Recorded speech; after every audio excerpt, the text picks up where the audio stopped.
ওই দক্ষিণ গ্রামটা দেখেছিলাম ভালোই তো। এই যাই হোক কুদ্দুসের বেড়ার লগে বিয়ে দিতেই হইব। বিয়ে দিলে এই মেলা কিছু পাবো, লুঙ্গি পাবো, তারপর পাঞ্জাবি পাবো, আমার বউয়ের একটা শাড়ি পাবো, তারপর আমার বেড়া বউ বাচ্চাকে খাইতে খাওয়াইতে পারবো। যাই যাই হোক, যাই করে হোক বিয়েটা দিতেই হবে। এ কুকুর মিয়া বাড়িতে আছেন না? বাড়ি নাই, তাড়াতাড়ি ফিরেন। আসসালামু আলাইকুম কুদ্দুস সাহেব। ওয়ালাইকুম আসসালাম, কেমন আছেন? হ্যাঁ ভালো আছি। বসেন। আজকে খবর কি?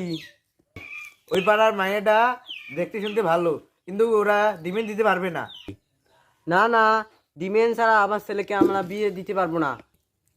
ডিমেন্ড? আচ্ছা ডিমেন্ড নেওয়া যাবে, কিন্তু মেয়ে বেশি ভালো হবে না। ঘটক সাহেব, আপনি মেয়ে দেখেন, আমার টাকা দরকার। মেয়ে কালো হোক আর মোটা হোক, আমি তো সংসার করবো না, আমার ছেলে সংসার করবে। তাহলে চলেন দক্ষিণ পাড়ায় একটা মেয়ে দেখে এসলাম, ডিমেন্ড ডিমেন্ড দিব, কিন্তু মোটা। তাহলে চলেন তোমার বেটাকে নিয়ে যাই। এ লালুর মা, লালুকে নিয়ে এসো।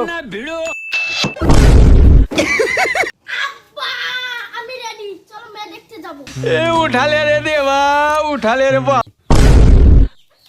এই অবস্থায় কেউ মেয়ে দেখতে যায়, ইনসার্ট করে আয়। আপনি যে আপনার ছেলের সাথে ম্যাডামের বিয়ে দিতে, আমি কি আপনার ছেলেকে বলবো? এই চুপ হ, বিয়ে দিলে শেষ। যাই হোক বিয়ে দিলে আমার 5,000। আব্বা, আমি পেনটা খুলে লাগাই, পেনটা অনেক ভারী। এ বেটা লাগা লাগা, বিয়ে করতে যাচ্ছি এইভাবে। এই এত দেরি দিলে তো মেয়ে অন্য বলার সাথে বিয়ে হবে, তাড়াতাড়ি এসো।